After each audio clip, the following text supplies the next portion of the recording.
வந்து அவரோட அட்ரஸ் தீபிகா இதுல மேப்ல சந்தீப் டேனியல் மினிஸ்ட்ரிஸ் போட்டா வீட்டில் கொண்டு போய் விட்டுரும்.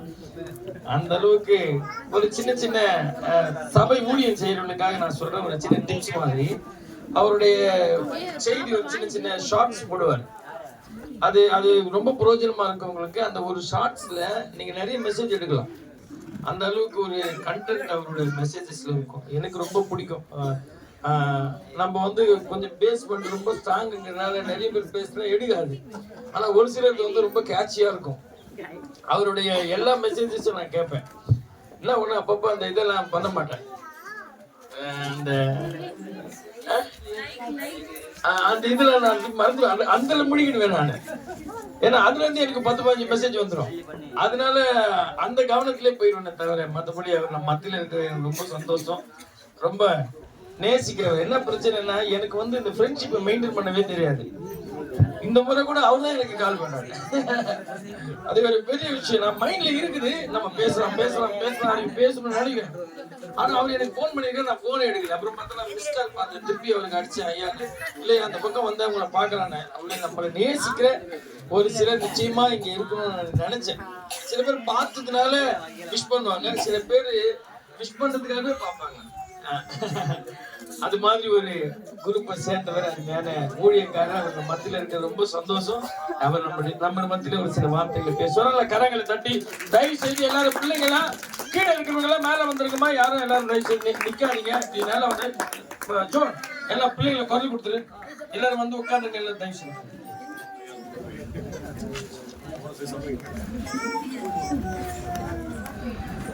Praise the Lord. First வந்து பாஸ்போர்ட் ஹேர் கட் சூப்பரா இருக்கு.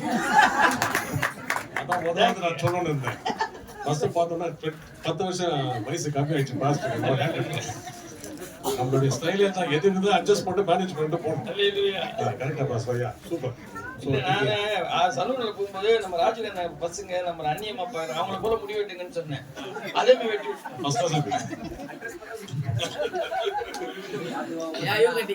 சரி. இன்னைக்கு உங்க மத்தியில இருக்கிறது ஒரு பெரிய சந்தோஷம். மாஸ்டர் நிறைய சொல்லிட்டாரு. பிரசங்கம் பண்ண வேணாம்னு சொல்லிட்டாங்க. சரி பிரசங்கம் பண்ண மாட்டேன்.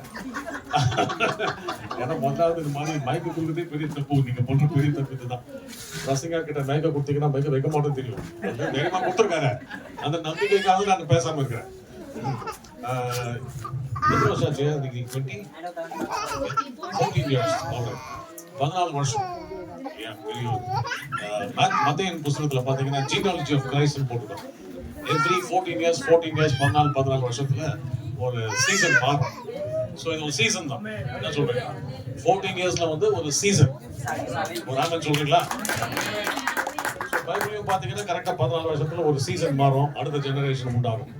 அதே போல இன்னைக்கு ஒரு நம்பிக்கை 14 வருஷத்துல கர்த்தரை கூட்டு வந்திருக்கிறாரு. 14th இயர்ல இருந்து கர்த்தரை செய்ய போறாரு. அது கர்த்தருடைய நேரம் அந்த மாதிரி பண்றாரு. அதை தவிர பாஸ்ட் 5 இயர்ஸ் மீட்டிங் நடந்தது டேவிட் பிரதர் மூலியமா. டேவிட் தெரியும், நல்லா இருக்கும். டேவிட் தெரியும். டேவிட் வந்து நாங்க ஒன்னா ஸ்கூல்ல படிச்சதுனால நான் டேவிட் ரொம்ப நாளுக்கு அப்புறம் மீட் பண்ணதுக்கு அப்புறம் சொன்னாரு பாஸ்டர் மாதிரி மீட் பண்ணணும் அப்படின்னு சொன்னதுனால ஒரு வாட்டி நாங்கள் மீட் பண்ணோம். அதுக்கப்புறம் வந்து ஒரு ஃபெலோஷிப் ஆச்சு. ஆனாலும் நம்ம ரொம்ப கான்டாக்ட்ல இல்லை. ஆனால் போன வாரம் என்ன பண்ண கண்டிப்பாக கான்டாக்ட் பண்ணணும்னு சொல்லிட்டு கான்டாக்ட் பண்ணிட்டேன். ஆக்சுவலாக வீட்டுக்கிட்ட வந்தேன். நான் சொன்னது ஒரு வாட்டி அந்த பாஸ்டர் வந்து சந்திக்க முடியல. ஆனாலும் அந்த மீட்டிங்கை கடைசி மீட்டிங்னால நான் இங்கே இருக்கிறேன். ஸோ இன்னைக்கு ரொம்ப சந்தோஷம் நான் கேட்குது. ஏன்னா இதெல்லாம் வந்து கர்த்தர் பண்ற ஒரு பெரிய விஷயம் வாழ்க்கையில. ஸோ எப்பப்போ கர்த்தர் நல்லது செய்யறாரோ நம்ம என்ன செய்யணும்? இணைந்து கர்த்தருக்கு ஸ்தோத்திரம் பண்ணணும். அதுதான் நம்மளுடைய சந்தோஷம். கர்த்தர் வந்து இவ்வளவு பண்ணியிருக்காரு அப்படின்னு சொல்லிட்டு முதல்ல கர்த்தருக்கு துதிக்கணும். ரெண்டாவது வந்து கர்த்தர் வந்து அவர் செஞ்ச கர்த்தர் எங்களுக்கும் செய்வார் அப்படின்னு ஒரு நம்பிக்கையில தான் நம்ம இன்னைக்கு வந்திருக்கோம் இல்லையா? ஸோ வீட்டில் உங்களுக்கு என்ன பிரச்சனைனாலும் சரி, கர்த்தர் வந்து ஒண்ணுமே இல்லாத இந்த வறண்ட இடத்துல இருந்து இந்த ஒரு பில்டிங்கை ஏற்றிருக்கிறாருன்னா கர்த்தர் வாழ்க்கையில செய்ய மாட்டாரா? செய்வார், கண்டிப்பா செய்வார். எப்படிப்பட்ட மனாந்திரம் இருந்தாலும் சரி கர்த்தர் வந்து செய்வார். நாங்க அங்க வர்றப்போ பாத்தீங்கன்னா கிரவுண்ட் ஃப்ளோர் தான் இருந்துச்சு, பேஸ்மெண்ட் இருந்துச்சு. இப்போ பாத்தீங்கன்னா மேல நிற்கிறோம், உயர்ந்து கொண்டே போறோம். கர்த்தர் கூட என்ன ஆகும்? உயர்ந்து கொண்டே போறோம். கர்த்தர் கூட அதான் விஷயமா தான். ஒரு வசனம் ஒன்று கோட் பண்ணாங்க யாரோ, all things Romans 8:28 all things work together for good. யாருக்கு? முதலாவது for those who love the Lord, கர்த்தர் மேல பிரியத்தை வச்சிருக்கணும் முதலாவது. ரெண்டாவது அவருடைய பர்பஸ், தேவனால் அழைக்கப்பட்டு அவருடைய செய்கிற வேலையை நம்ம செஞ்சுக்கினா எல்லாமே நன்மைக்க முடியும். ஆமென். ஸோ நான் ஞாபகம் வச்சுக்கோங்க. ஸோ பாஸ்டர் ரொம்ப சந்தோஷம், ரொம்ப சந்தோஷம். God bless you. பாஸ்டர் நன்றி. And thank you everybody. God bless you.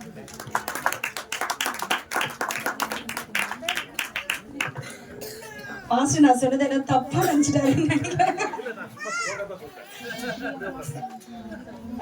கர்த்தர் நல்லவர்.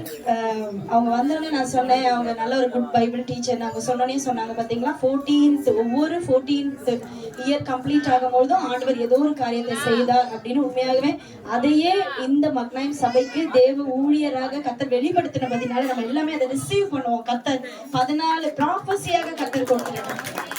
உண்மையாவே அந்த நம்ம யோசிக்காத ஒரு விஷயம் ஆவியானவர் வெளிப்படுத்தி இருக்கிறார் 14 வருஷங்களை கழித்து. அதெல்லாம் நான் சொன்னேன், நல்ல ஒரு வேதத்தை அறிந்து நல்ல ஒரு தேவ ஊழியர்.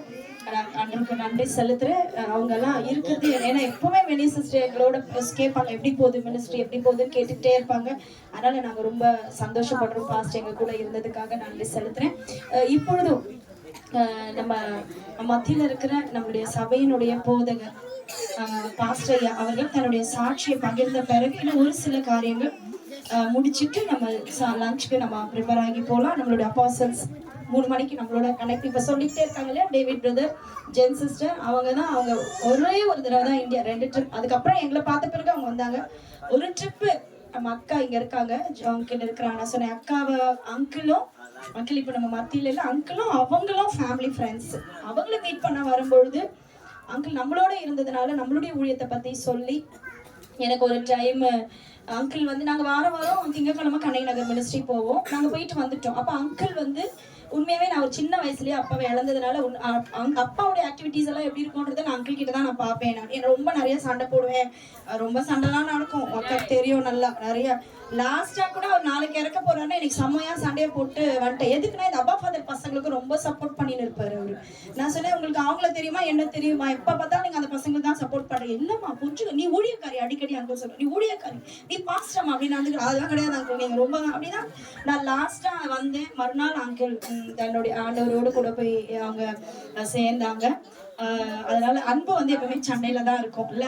அப்ப அங்கிள் ஒரு ட்ரிப் அப்ப எங்ககிட்ட வந்து அங்கிள் சொன்னாங்க, இந்த மாதிரி என்னோட கூட ஃப்ரெண்ட், அவங்க ரொம்ப சைல்ட்ஹுட் ஃப்ரெண்ட்ஸ், நாங்கள் ரிலேட்டிவ்ஸும் கூட தூரத்தில், அவங்க இந்தியா வந்திருக்கிறாங்க. அவங்க வந்து உங்க ஊழியத்தை நம்ம ஊழியத்தை பத்தி நீங்க என்ன பண்றீங்கன்னு என்ன கேட்டாங்க. அங்கிள் வந்து கண்ணகி நகர்ல நம்மளோட ஊழியம் செய்யறாரு. அதனால நான் வந்து மக்னாயம் மினிஸ்ட்ரீஸ்ல நான் ஊழியம் செஞ்சுட்டு இருக்கேன்னு சொல்லும்போது நம்ம அவங்கள பாக்கலாமான்னு கேட்டாங்க. நம்ம புதன்கிழமை போலான்னு. நான் சொன்னேன் அங்கிள் ஒரு தடவை போயிட்டு வருதே எவ்வளவு கஷ்டம் அங்கிள், அதெல்லாம் நான் வரமாட்டேன் போங்க அங்கிள். அதுவும் இந்த ஃபாரினர்ஸ் எல்லாம் வந்தா நமக்கு செட் ஆகுது அங்கிள், அவங்க இங்கிலீஷ்ல பேசுவாங்க, நமக்கு தமிழ் தெரியும், என்ன அங்கிள் போங்க அங்கிள்.